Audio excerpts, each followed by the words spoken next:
Hi, everybody. Good afternoon. And I think everyone's in from the waiting room. Welcome to Alumni and Parents Weekend with Gallatin. My name is Danielle Hartunian. I'm the Associate Director of Alumni Relations at the Gallatin School of Individualized Study. And this is Conversations with Gallatin Faculty featuring Stephen Duncombe in conversation with Gallatin alumni Ivan Askwith, Kareem Collie, and Sarah Halford. Before I introduce our speakers, I just want to quickly go over a few Zoom logistics that we've all learned, I think, over the past 7 months of our lives being online. For this session today, we recommend that you toggle over into speaker view so that when our panelists are speaking, you can see exactly whose voice you're hearing. If you prefer the gallery view or the Brady Bunch view, as I like to call it, more power to you. Obviously, do what's comfortable. We just recommend speaker view for today. There will be some time reserved at the end of this session for a formal Q&A where you can ask panelists your questions. And in order to do that, we recommend that you unmute yourself and turn your video on so that we can actually have a conversation with you. But if you prefer to stay on mute and have your camera turned off, you're welcome to use the chat function. And I think that's it. So I'm really excited to introduce our panel this afternoon, starting with Professor Steve Duncombe. Hi, Steve. Professor Steve Duncombe teaches and writes on the history of mass and alternative media and the arts and the intersection of culture and politics. He is the author of Dream, Reimagining Progressive Politics in an Age of Fantasy, and co-author of Notes from Underground, Zines and the Politics of Underground Culture. He writes on the intersection of culture and politics for a range of scholarly and popular publications and is the creator of Open Utopia, an open access, open source, web-based edition of Thomas More's Utopia. In 1998, he was awarded the Chancellor's Award for Excellence in Teaching by the State University of New York, where he taught before coming to NYU. And in 2012, he was awarded the Dean's Award for Excellence in Teaching at Gallatin. And just last year, he won NYU's Distinguished Teaching Award. So obviously, we had to ask Steve to join us today.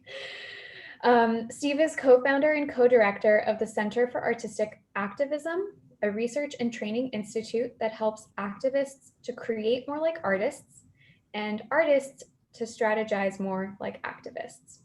His scholarly and activist work has been supported by the Open Society and Fulbright Foundations and the National Endowment for the Humanities, as well as the National Endowment for the Arts. Next up is Ivan Askwith. Ivan is a cultural strategist. Where's Ivan? Hi, Ivan. Ivan is a cultural strategist and creative producer. His recent work focuses on organizing and empowering interest-based communities, as well as helping creators and causes cultivate more meaningful relationships with their communities. He is also, with fellow NYU alum Kristen Bell, executive producer for Amazon's forthcoming musical animated series for preschoolers called Do, Re, and Mi. Ivan has been named one of Fast Company's 100 most creative people in business and has been described by Wired as the secret weapon, weapon behind the biggest entertainment crowdfunding successes of the last several years, including record-breaking companies for Veronica Mars, Reading Rainbow, Super Troopers 2, and Mystery Science Theater 3000.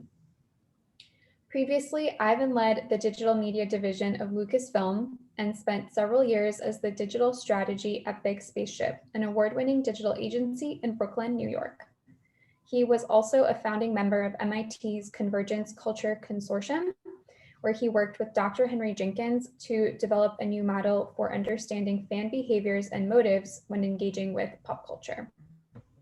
He is perpetually curious about the space where human behavior, fan engagement, motivational psychology, behavioral economics, social interactions, pop culture and entertainment, and digital platforms meet.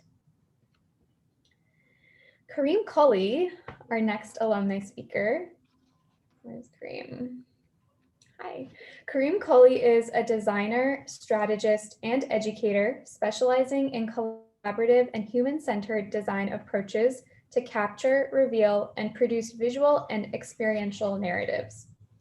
Kareem has spent over a decade working with nonprofits and universities to corporate clients like Coca-Cola and Viacom to shape visual and brand narratives, reimagining user experiences, and coaching teams and leaders through the creative process. Kareem is interested in the ideas driving the narratives expressed through design and the way they shape how we think, how we see ourselves, and ultimately how we engage each other. He aspires to design things and experiences that change and expand minds, move folks to action, or simply help communities and organizations get a sense of where and how they are moving. Kareem serves on the AIGA's National Steering Committee for Design Educators and is a Stanford University D-School Fellow. He holds a master's degree from Gallatin with a focus on the narrative construction of reality and a bachelor's degree in fine arts from the Pratt Institute. And last but not least, Sarah Halford. Hi, Sarah. Sarah is a fourth-year PhD student of sociology at Brandeis University. She studies social movements, media, and culture. She is particularly interested in propaganda, disinformation, right-wing movements, and especially conspiracy theories. Her dissertation research is on conspiracy movements, a term that she conceptualized in an academic article currently under review. She plans to begin fieldwork on this project, COVID-19 permitting, in the spring of 2021, studying members of the Flat Earth movement. Sarah graduated with an MA from Gallatin in 2017 and worked closely with Professor Duncombe and the Center for Artistic Activism on a research project that examined how artistic activists measure success and failure, as well as the role of art in creating an affect that may lead to an effect. Sarah interviewed artistic activists at home and abroad and used recordings from several of these interviews for her master's thesis project, a podcast miniseries titled Creative Resistance, on the fundamentals of artistic activism. She continues to be interested in research on social change, influence and persuasion, and meaning-making processes. Impressive panel. With that, I'm going to turn it over to Steve, who is going to share a little bit about the theme of today's session, the discussion, and why these alums are here today to speak with us. Thank you, Steve. Yes, well, thank you for those wonderful introductions. So the theme of today is the apocalypse. No, it seems like we're living in apocalyptic times. The global pandemic, the climate collapse, undermining of democracy, increase in bigotry and racism. And I brought together some of my favorite alumni to kind of, not to solve any of this, but to hash out some possible ways of both thinking about the problems, but more importantly, thinking about the solutions. The academy teaches us how to critique. In fact, that's what we do most of the time. We pull things apart. What the academy is not so good about is actually putting things back together. That is, building something. And I particularly brought these three people because I think of them as sort of a Mission Impossible team, right? So you have Kareem, who's this incredible design intellectual. And then you have Sarah, who's a master researcher. And you have Ivan, who's this pop culture impresario. And like, I'm the white dude with the white hair that they always have, who brings these people together, but doesn't really do all that much. And so that's how I look at this panel, okay? In some ways, I'm gonna ask some questions, but I really wanna hear what both the panelists have to think about these sorts of things, but also in the last 15 minutes or so, what everybody else has to think about these. But in order to do this, we really have to ask two questions. Where are we now? And then where can we go from here? And so I want to start with the where are we now? And this is when we were talking about this previously, we called this the doom and gloom go around. And so, but I think it's important that we all have a shared sense of how we're understanding this particular moment. So I'm going to go in alphabetical order in this case. And Ivan, where are we? I mean, I think you had it right, referring to 2020 as the apocalypse. That's a pretty standard issue now. I mean, I think when we were talking about this panel in advance, I was saying that I was worried about coming in to what normally should be a somewhat hopeful, inspirational conversation. In fact, when you said, let's have a conversation about how to rebuild culture in the world after everything that's happened in the past year, I said, but what if we can't do that?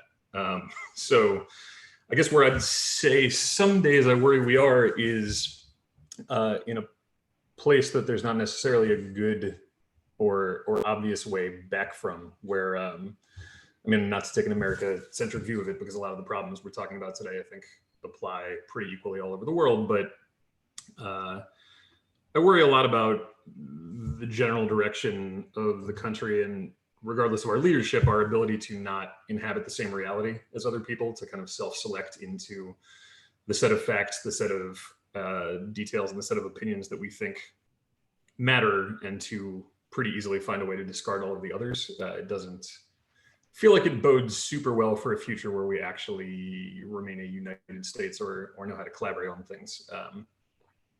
That would be the worst case scenario that I worry about. Okay, well, thanks a lot, Yeah. Ivan. That was really uplifting. No, and the point is not to be uplifting at this point, but to sort of lay out the terrain in which we have to operate.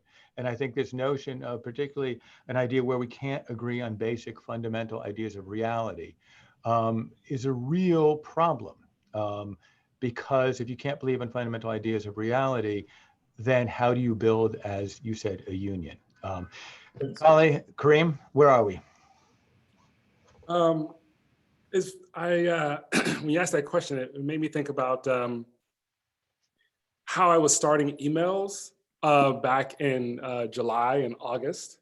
And so it was oftentimes something like, hope you're managing in this sort of moment of turmoil, blah, blah, blah, blah. And, my wife said to me, she says, because I was writing a business email to someone, she said, I don't know if you can say that. And I was like, oh, maybe you're right. And so and it made me think for a moment and pause and say, okay, what's really happening, right? Not just how I'm feeling. And so I thought, it is a moment of turmoil, but it's actually a very eye-opening moment.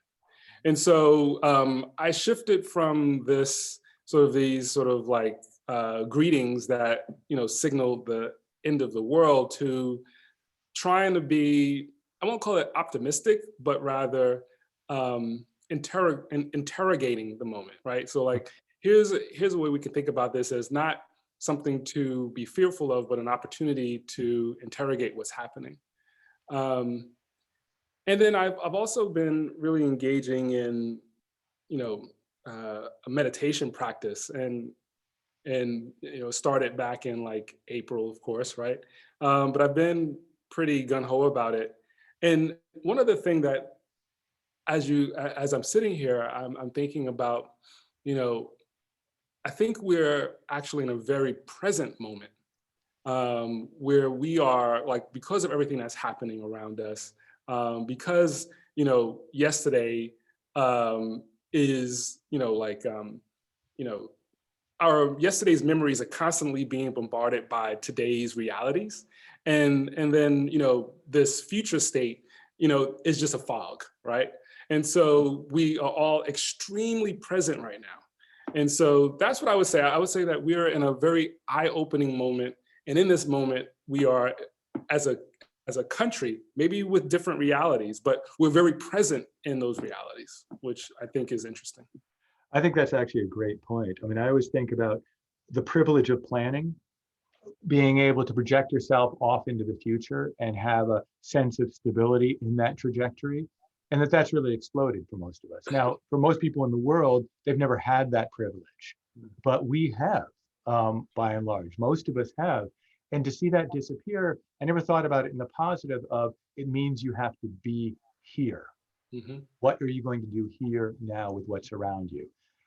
Which turns to Sarah. Sarah, what do you see? What is around us? What is the present that you're seeing? Well, the present isn't great.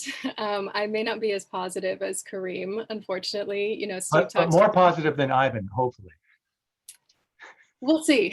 We'll see. TBD. Steve talked about how at the academy, we're not very great at building for the future. We're great at critiquing. And as someone who is training in the academy right now, I'm kind of steeped in that in the moment. So I'm constantly trying to think about I'm a sociology student. So I'm trying to think about like public sociology, how to make this knowledge that we're starting to create more accessible to more people. And that can look like a bunch of different things. But in terms of just where we are in reality right now, if we're talking about doom and gloom for a second, I kind of see a couple of issues. I mean, there's a lot of issues, but two main issues, one in the immediate and one in the long term.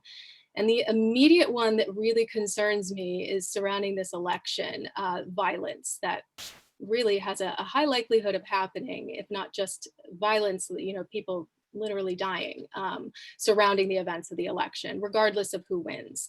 And I'm particularly concerned about right-wing movements right now, right-wing militias, really, I should say right-wing domestic terrorists, because regardless of the outcome of the election, these people are ready. They're ready and they're excited, and they are, at a moment's notice, ready to pounce and start a race war, or really start any kind of opportunity possible to jump on, the chance to incite violence. And if Trump wins, the man is a walking permission structure for things like this. And if Biden wins, I'm genuinely concerned about the anger that might come up and is likely to come up. But in the long term, it's more of like an abstract problem, which is not super helpful, but I'm really concerned about the erosion of institutional trust and legitimacy.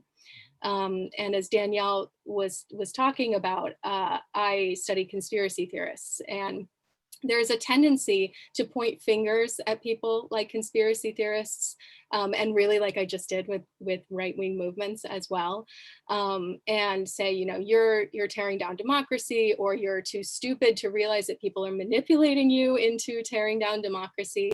But really, this thing is a two-way street. So, one of the pillars of democracy has to do with like institutions and the people's trust in institutions. And the people say, hey, we're going to bestow legitimacy upon you. We're going to trust in you. We're even going to fund you through our tax dollars or through direct payments or whatever. And we're going to give you an immense amount of power and responsibility. But institutions and institutional actors, you also have to hold up your end of that bargain. Because if these institutional actors are not holding up that end of the bargain, it's really like unreasonable to ask people just to sort of go along with it and just sort of be happy and submit to it.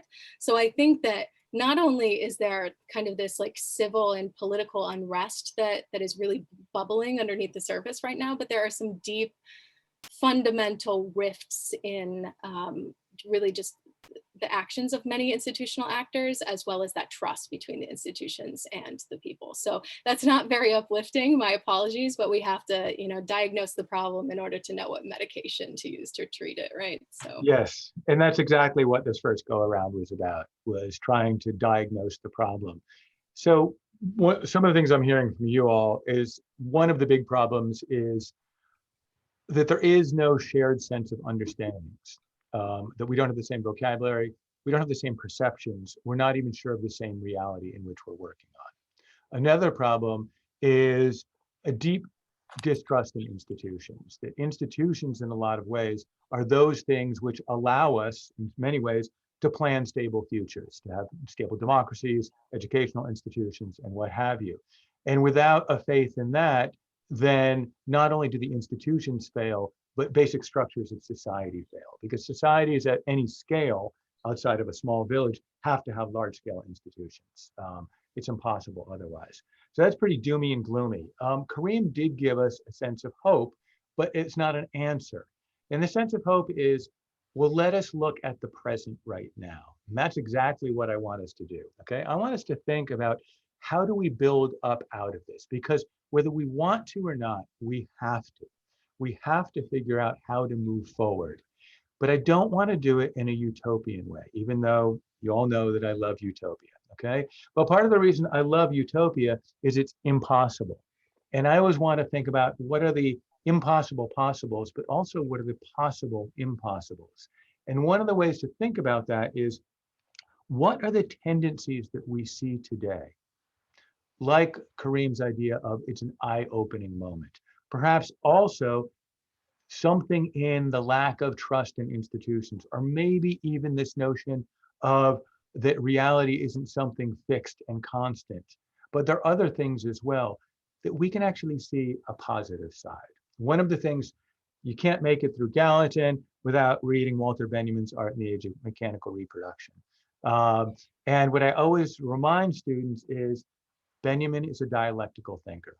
He is constantly saying, on the one hand, there's this, but if you flip it over, it offers this possibility. So what I want to ask you three to do is flip this over. Don't step away from society, stay in the present. But what in the present do we see that could actually be a foundation for building a better society? Now, since that's a big ask, I'm just going to say, who wants to jump in on that one of the you three?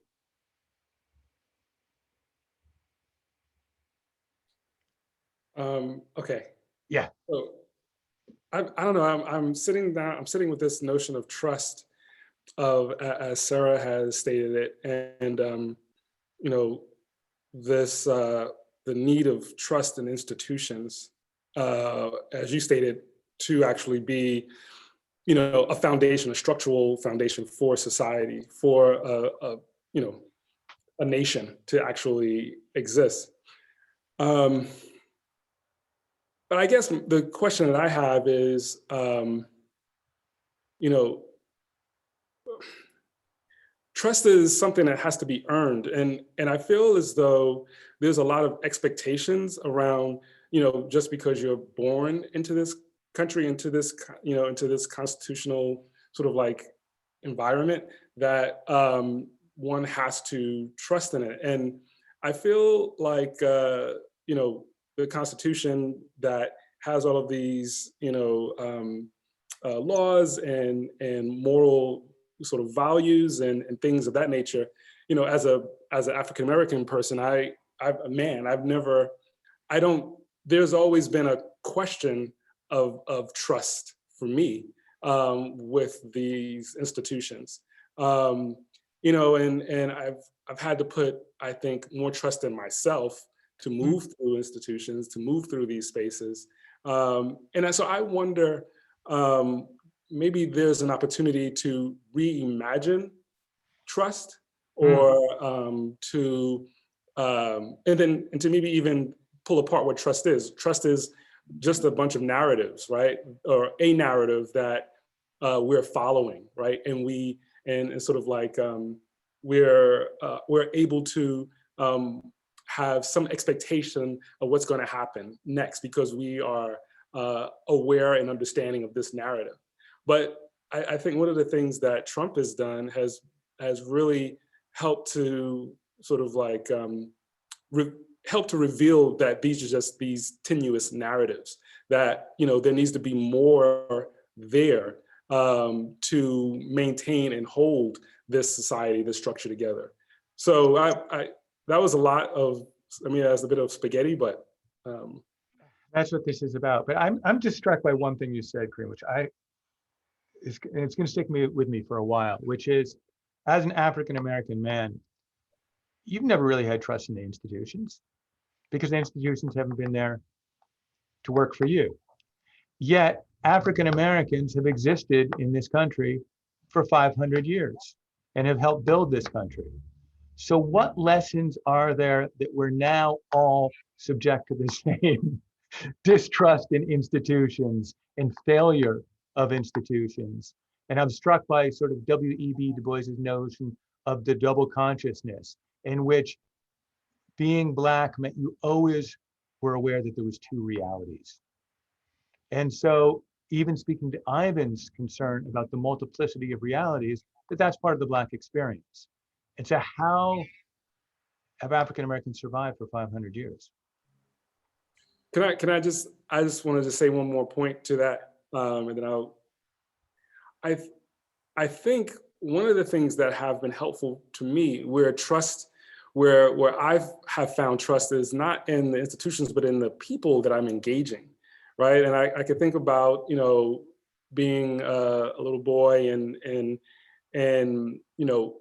teachers that still sort of hold themselves in my mind as like, icons, or who, had faith in me in this way, or sort of like suggested I do this, or, sort of giving me guidance that turned out to be positive and helpful for my life. So I'll never forget walking. I was maybe 6 or 7 years old, and I was living in Florida at the time, and I was walking down. I was taking the city bus home, right? And I'd have to walk this long avenue, like it must have been like, I don't know, a mile long or something like that. For a little kid, it was a lot. I was by myself, and I remember it being extremely hot outside, and this old man was sitting over on the porch of this house, and he said, "Boy, you better put a hat on. You're gonna get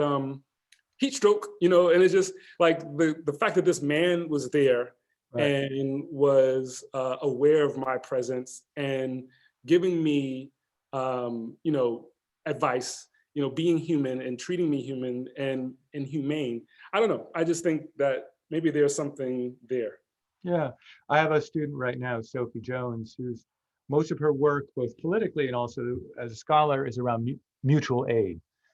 She's an anarchist, but an active anarchist insofar as it's about, she also has no faith in institutions or the state, but understands that you need to have collectives to run things. And for her, it's all based on these trust and trust through mutual aid.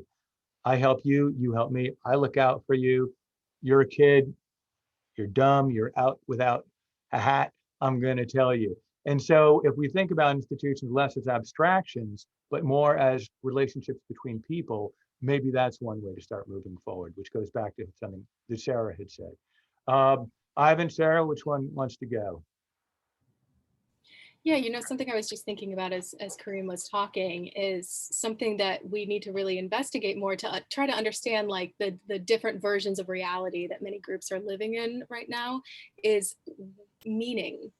Really what it means to trust an institution, what it means to trust others. And so like the meaning in that exchange that you're talking about, Kareem, I imagine is very different than what it would mean for like an institutional actor, someone that's like getting paid a lot of money and has a lot of power and, is not somebody, that knows your own experience and lives in your neighborhood or whatever the case may be. For them to say, put on a hat, it means something very different. So I really like this idea of having people who are closer to home, more like community organizations, to play a bigger role in just kind of our everyday lives. But investigating meaning, I think, is a major thing that often gets passed over by a lot of people. It's not very material, but it can definitely kind of manifest in the material for sure. Thank you, Sarah. Ivan?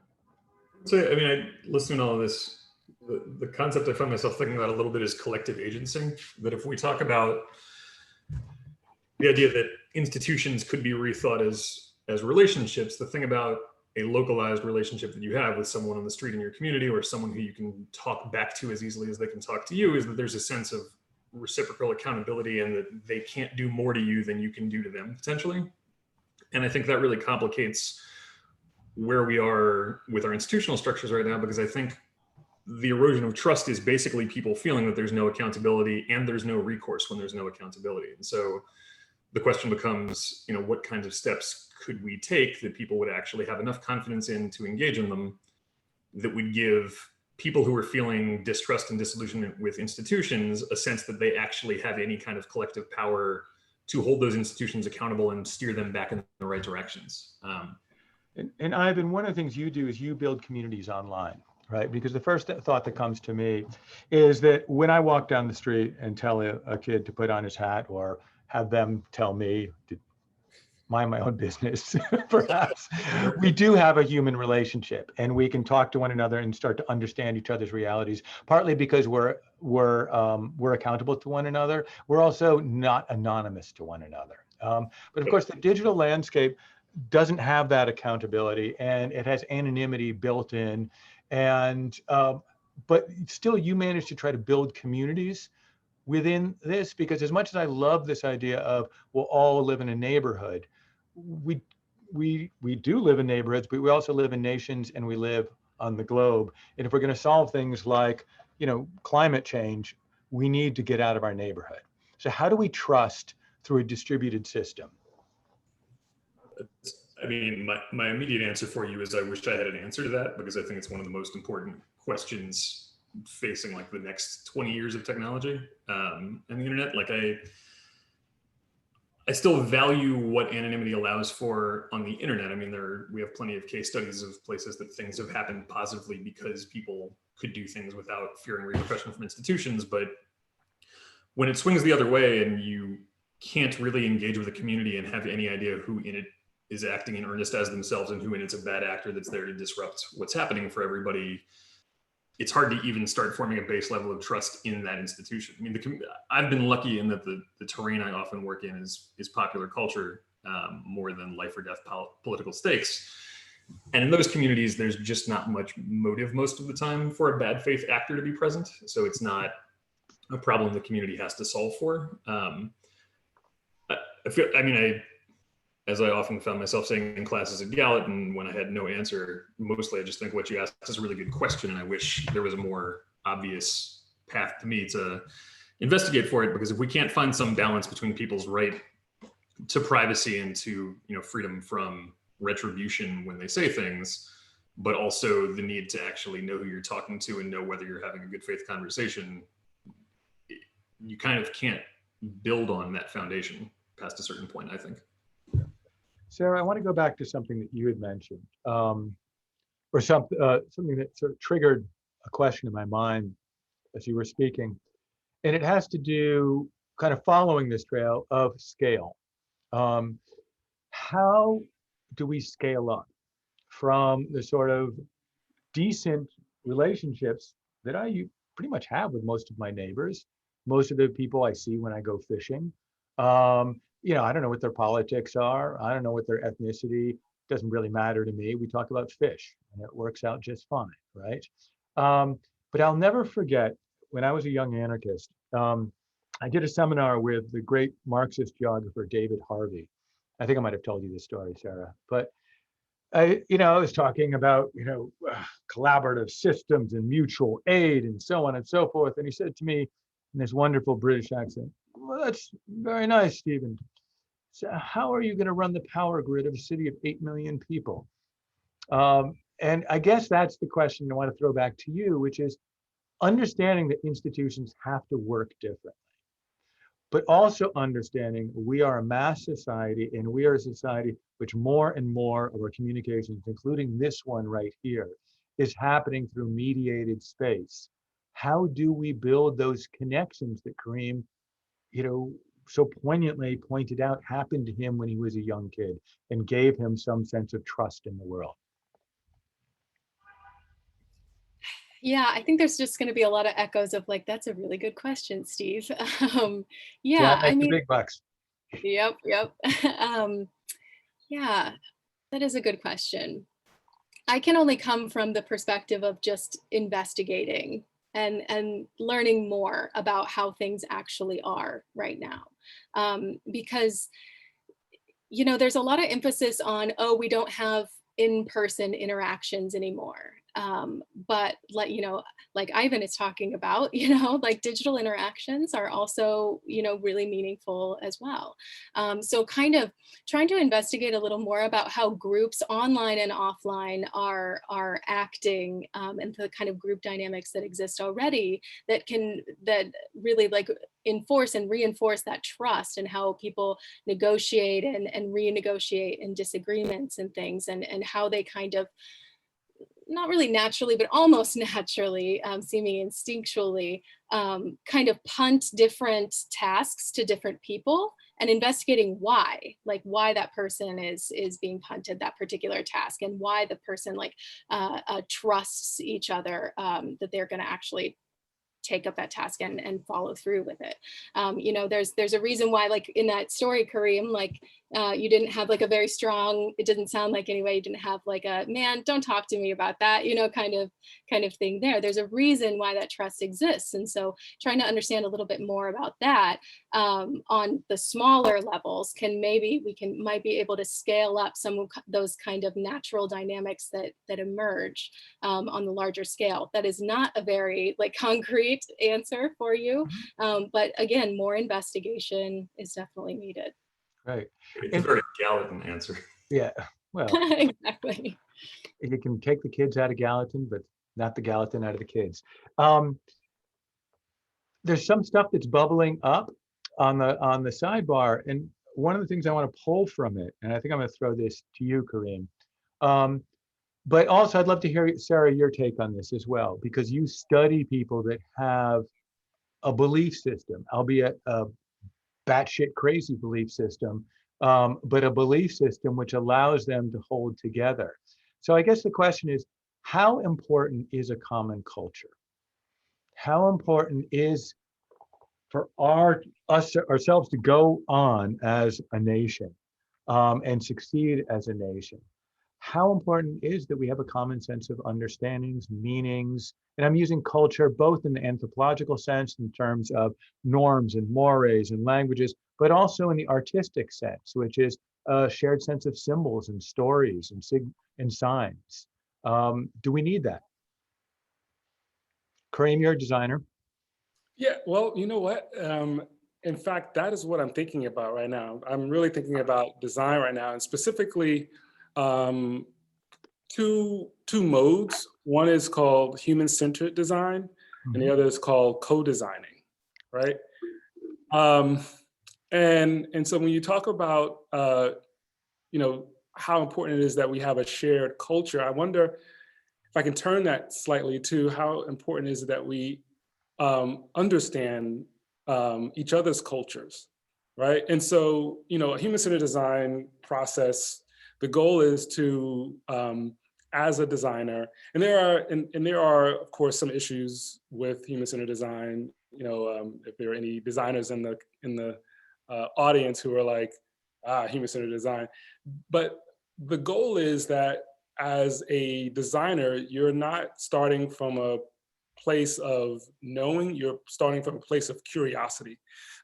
and with that, you have to step out into the world, into communities, and begin to sort of talk to people and learn. So for example, I'm teaching a human-centered design class right now, and this semester I've, like many folks, have probably started to shift their classes to like a COVID-oriented sort of content, right? And so one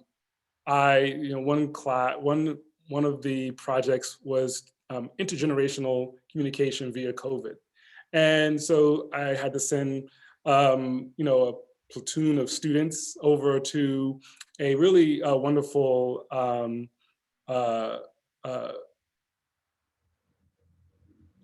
senior living facility to engage. I didn't send them over there. They like did a whole series of interviews via Zoom. But that was sort of like these students who have their own sort of like set of norms and culture and understanding, sort of like really stepping into 2 or 3 generations before them and trying to get some understanding just about like the simple act of communicating, right, with friends, family, with the world. And so, those experiences create maybe not a shared culture, but, shared understanding of the different cultures that we're existing in. And then there's co-design, where you are, as a designer, going into a community and working with the community to design something. So you're not saying, okay, give me this information, or I'm taking this information from you. Rather, you're saying, okay, here are some of the tools that we use to design. How might we help you use these tools to meet the needs that you're looking for? But there's also a need for me as a designer to still understand the culture that I'm in, or get some sense of understanding of it, so that I can, be a helpful host, right, of using these tools. Yeah, which brings up this idea back to sort of institutional actors. If we thought of them a little bit more as facilitators rather than doers, and that would take a bit of a shift in how we think about our leaders. Do we want a strong leader that tells us what to do? Well, certainly some people do, but wouldn't it be wonderful to have a facilitator leader that said, well, what do you want to do? And the role of the state is to actually facilitate you in doing what you want to do. Not to get too corny about it, but it's sort of like having your Gallatin advisor as the president of the United States. So, okay, you want to do this, you want to do that. Let's see what resources are out there for you, and kind of maneuver them in that sort of a way. It's not to take away from the skill level of the designer or the state actor, but it switches the role from the doer to the helper. But that's a different way of thinking about running a society. Ivan. In theory, don't we have not at the top level controlling the rest of the government, but don't we, in theory, have plenty of institutions around the country and around the world that are available with those kinds of resources? They're just not like Gallatin assigns you an advisor. It doesn't wait for you to say, I guess I could probably use an advisor to help me figure this out. Right. Or that they're just a minor part. I'm sorry, Ivan. No, I was just gonna say there's a lot that people aren't aware is available to them in the first place. So part of it becomes a question of is it just communication and making people better aware of the paths that are available to them? Or is there stigma around taking those paths because of how it makes you look relative to other people? I think there are additional issues beyond just letting people know how the government can facilitate them getting where they can be. Well, and, are we a helping government or are we a punitive government? For many people, the relationship with the government is a punitive government. And we've actually moved away from this notion of, a government that helps people out pretty steadily since the late 1960s on. And so it would take a big U-turn for people to actually have trust, not just trust in the state as the state, but trust in a state that's actually there to help them, and creating agencies and structures in which help was the central help, training, facilitation, actualization. And that's what the state would do, is help us self-actualize. Real quick, there's I remember listening to or reading something up on, are you guys familiar with like Porto Alegre in Brazil? Yeah.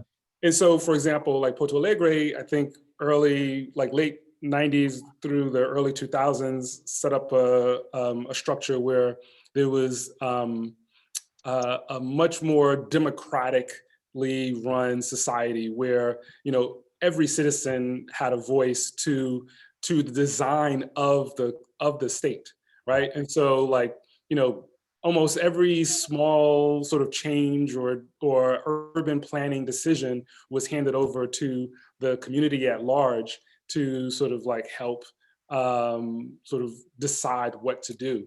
And supposedly it was a pretty successful run. I don't know. I don't know the specifics of what happened, but that makes me think of this idea of co-designing, right, or facilitating. Yeah, we actually have a faculty member at Gallatin now, Gianpaolo Baiocchi, and that's what his original studies were on those sort of participatory democratic experiments, which now actually exist in various cities, including New York. They're usually given a minimal budget and only around neighborhood public works, but the experience, the action of making governmental decisions really creates a new model for living. It's no accident that a lot of these people that got into this were very influenced by Augusto Boal, who's the famous Brazilian dramatist and playwright, who believed that in order to have a revolution, you had to act it out first. And so one of the things I'm going to leave us with before we go to the questions is, maybe we need to act out the future we want to have, whether it's small moments of being kind to other people, or rethinking institutions, or rethinking our engagement with institutions. It's just act as if we already exist in that world, and maybe the world will catch up to us. But I know we have to go in about 12 minutes, 13 minutes. It wouldn't be a Gallatin class unless we had a lot of other conversations. And some have been already happening. Ivan seems to be able to do 3 things at once, answer people on the sideboard at the same time, but I am not so poly, whatever. Amorous is not the word, poly something. So in any case, how do we do this, Danielle? So yeah, speaking of structures and systems, as ineffective as they may feel, I'm the timekeeper today. So we have so many comments in the chat that I think we've sort of been addressing here and there. There was, and if anybody actually, the way this works is if you have a question, just turn your video on and turn your mic on and you can ask us, ask our panel rather. There was one about from Jennifer Ritter to Ivan saying that creating and establishing community around culture actually offers more openings for trust and integrity than when community is formed around what might lazily be framed as issues. Aren't art and culture the connective tissue of community? And I think that was kind of a comment, but something to respond to. We can work off that. I mean, one of the reasons I got into this artistic activism thing was not because I particularly like art, although it's okay, but because I saw art as one of the ways in which people could reimagine their place in the present and rethink what the past was. In other words, the art becomes sort of a framework, in sort of a free framework in which to do imagining. And I think that if we're going to move to the future, we do need to have a space for reimagining and imagining. And the beautiful thing about art is it's both a sandbox to reimagine, but it also becomes a way to communicate and then sort of cement that understanding, share that understanding. To use a fancy term that keeps coming into my mind, but I don't want us to spend time talking about, is Jacques Rancière's distribution of the sensible. For anybody who's taken my course, you've heard this endlessly. But it's this notion, which is that politics at its fundamental level is about how we see the world, how we smell the world, how we taste the world. And art is one of those things that trains our senses and retrains our senses so we perceive the world differently.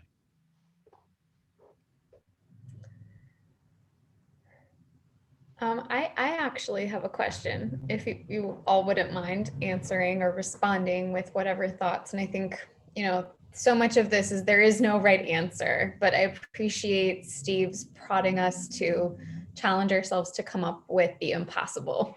And my question sort of blends a little bit of what Kareem was speaking to and a little bit of what Sarah mentioned. Kareem, you saying you had to find trust in yourself. I think that was like from your childhood onwards. And Sarah mentioned the idea of scale, as Steve touched on also. And I was just thinking in the present moment of, the pandemic and the climate crisis and the election and everything compounding and imploding simultaneously, in what ways can we each have trust in ourselves and maybe use that to scale up? And I apologize in advance if this is way too corny and idealistic, but it does seem like the impossible right now. And I wonder, as like creative producers and designers and as researchers, how do you find ways to do that in the day-to-day world, right? Like if we have to start small and just have to start with the trust in ourselves and then scale up from there. I have kind of a cheeky answer. Therapy. Like literally everyone needs to get into therapy. And I'm not kidding about that, because I will just speak for myself. Like before getting into therapy, and I've been in it for years and years and years now, is like I certainly did not have a shred of trust in myself because I didn't know what was going on. And therapy offers a really interesting opportunity, and really painful and really annoying sometimes opportunity, to get to know like all of the pieces that led you to the moment that you're in, like on the therapy couch or in the chair or something like that. So when you can understand like the things that have happened to you and why you're reacting in a certain way in this particular moment, then you can start to trust yourself a little bit more because you understand yourself a little bit more. So if we're just talking about on the very individual level, really like getting to know what's going on up here first is a great way to start, which obviously requires a lot of policy interventions to make therapy far more affordable than it is right now. So that's a little bit of a cheeky answer, but I actually think it's quite valid. Everyone to go to therapy. I would second that as a non-cheeky answer, but I'd also say that, I mean, I think in the context that Kareem was talking about it, trust in yourself is valuable. I think, to be contrarian for a second, there's also an angle from which unearned, well, I don't know what that would mean exactly, but excessive trust in yourself may be one of the elements of the problem we're facing right now. Because when you believe in yourself beyond a certain point, it means that you believe in yourself to the it often seems to manifest as believing in yourself to the exclusion of believing other people's realities also have value. And so I would just add to and complicate what Sarah said with, how do you manage to trust yourself without making that into what seems an increasingly American and modern version of, well, I know, so no one else does. Mhm. I would argue that that's actually maybe not trusting yourself. That's trusting like an idealized version of yourself. And I don't think with a good therapist, you're able Right, to. with therapy, you can tell the difference. Yeah, exactly. So maybe the first step is to make sure therapy is free for everybody and There or you go. semi-mandatory. There you go. I actually, you know, and I'm glad you said that, Sarah, because I think that there are like tools out there, like therapy is one of them, but I'm not a very like, you know, religious or spiritual person or anything like that, maybe spiritual, but there are sort of structures and frameworks out there that allow you to put trust in yourself, but not at the, not in a way that you are not taking account of others, right? How do you, so you're putting trust in yourself in the context of the world that you're in, right? And so, you know, like there's like the Buddhist framing of like the Eightfold Path, right? Like having right speech, right intentions, you know, right mindfulness. And so you're not necessarily, you're trusting in yourself, but you have a framework through which you're able to measure or deconstruct, you know, how, like, whether or not you should be trusting, and when you are going a bit off, right? You know, a bit astray. So I think starting there, not just, and so maybe that's where the culture comes in, right? This culture doesn't necessarily give us much structural elements to understand what makes for like right mind, right, you know, right mindfulness, right speech, you know, and so maybe there's a need for a cultural structure that gives us a bit more understanding. I don't know. Again, I'm not a political person or a politics person. I'm just a designer and a human. And Come so, on, Kareem. I don't believe that for a second. You need to drop the word "just" from your vocabulary when you say that. We might be better off if more people who weren't political people were involved in the conversation. Right. Yeah, that's absolutely true. yeah. I mean, one of the kind of takeaway in this is, and someone had written this in one of the chats about moving from talking to listening, is that you have to have a very good sense of yourself in order to be an attentive listener to others. The people I find that are the worst listeners are the people that are always trying to project themselves into the world, using up time and space. And it really has to do with that they don't have a sense of who they are. Going back to what Sarah was saying, they have an idealized sense, but they aren't really comfortable with themselves to where they can listen to others, because other people's realities are a threat to theirs, because theirs is so absolutely fragile. And so one of the things we can think about is like, how do we build a society in which we don't all have to be the same? We don't all have to have a shared culture, but we all have a sense of strength in whatever we do believe, to be open to listening to others. And that's not any help. I mean, I'm sorry, but it's a nice idea. Um, any final thoughts, Danielle? Well, there were a couple other questions, and maybe we could squeeze it in the last few minutes we have here. Danielle, could I advocate for a question that Susan asked? I know it looks like Dean Wofford mentioned that there's a forum about it, but I'd be curious to hear Steve's answer to. Sure. What is the question? She said, how do you think the students you are interacting with are feeling about these issues during the upcoming election? Are there some ways that Gallatin is helping to process this particularly turbulent time? Which, as an alumni, I'd be curious to know myself. Right. I mean, it's complicated by the fact that we're all online. I can imagine a Gallatin that wasn't in COVID, we'd be having meetings and we'd be having get-togethers. And it's wonderful to have these Zoom conversations, but I'm looking out at a Brady Bunch of names right now, and we're not getting the sort of human connections, which I think is what we're feeling a loss of right now, is that we feel at the one and the same time that everything we know seems to be up in the air, yet you can't reach out and touch someone. And that's a very hard place to be. Most of my students are very afraid. Most of my students are this is the first election that they've ever voted in, and they're really thrilled about that. So there's a little bit of both. Suzanne, you want to jump in there?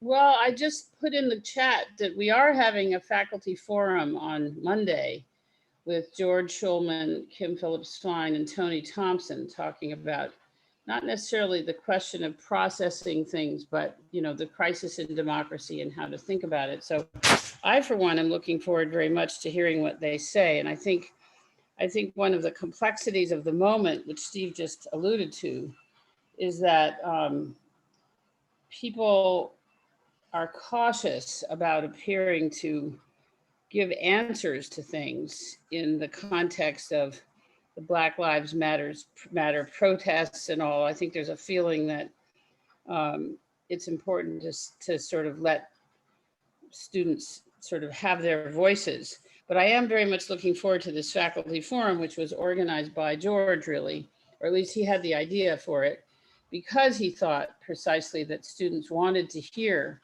what faculty were thinking, that the lack of those sorts of meetings Steve was just describing, coffee houses and meetings in the student lounge to debate things, meant that people really didn't have a sense of where the faculty were, what they were thinking. Not that the faculty are the answer to everything, but they shouldn't be fully silent either. So I think in individual classes, people are talking for sure. And there's some classes where that's a lot of the talk. But I do think that it's good that we're having this event. So you guys are all invited. You can join. Yeah, I dropped the events calendar link into the chat for those of you who want to look at that event, but a lot of other Gallatin events that are going on as well. I believe George's event on Monday, it's called Democracy in Crisis, the Election and the Law. So you're all welcome to sign up for that. Lots of events. There are lots of talks. There are lots of presentations, interesting ones. But I think Steve's right that there's a way in which there's still an inevitable sense of distance that is to some extent perhaps makes a difference in the classes. I think there is an intimacy even through Zoom in classes. But even though we have had a number of really wonderful talks on related issues of election and politics of the moment, I think it's still not quite the same. But I do think in the classes, there's quite a bit of intimacy, and faculty often will start the class by simply asking students how they're feeling, what they're thinking, to try to get a sense of where they are. So I don't know if you agree with that, Steve. I think so. I think it's not the same as being in a wonderful seminar room, all being around the table. But I think, we're doing our best. And one of the things to remind people, and I was just talking to people from Sarah Halford, And they reminded me, we went through a siege for 3 years. And then I talked to some folks I'm working with in West Africa and said, oh, we've had a dictator for 12 years. And we will get through this. We will get through this. We will get through COVID. We'll get through this political crisis. But one of the ways we can get through this is building these sorts of human-centered institutions, which we're talking about are so needed at this moment. And that includes schools, but it doesn't have to be official institutions. It can be book clubs. It can be political clubs. It can be fishing parties. It can be bowling. It can be whatever you want, but that sort of human connection where we learn how to relate to one another and particularly relate to people that aren't like us are absolutely essential. I wish I could hear all of you. I know. And I wish I could see all of you. And I look forward to the day when we actually do this in a big room. Definitely. And it will happen. We'll get there. I wanted to echo something that Robin Garrido said. She said, thank you for driving this depth and dimension of thinking and consideration for our students. And I just want to say the same thanks to each of you for this conversation today. Thank you to Ivan and Kareem and Sarah for lending us your energy and your perspectives. And Steve for really having the courage to push us and thinking about really difficult questions and kind of sitting in the discomfort of not always having an answer, but that's often a good place to start. It's the place where we are now, for sure. Yeah. So until we can be in person, thank you all once again. We had a conversation earlier today with Kimberly DaCosta. If you didn't get a chance to tune into that, the recording is up on the event portal, so you're welcome to watch that. And thank you to everybody who came. Thank you so much. Thank you. Thank you, Danielle, for organizing us. Oh my gosh, my pleasure. Thank you so much. Thank you to the three of you, the four of you. It was wonderful. Really, really great. I really appreciate it. I did pick those three for a reason. I I knew I would answer your calls. Do superhero team. Yeah, it is the superhero team. It's good it's always good to visit Gallatin, whether virtual or in person. So this has been wonderful. Thank you. Well, it's great to see you. And Danielle, thanks for all your work and making this such a great day. This was so fun, honestly. I loved our conversations. We have to do it again in the future for sure. Absolutely. Definitely. All right, folks. Hi, everybody. I'll see you later. Thanks, Sarah. Okay, thanks, Sarah. Thanks, Kareem. Thanks, Ivan.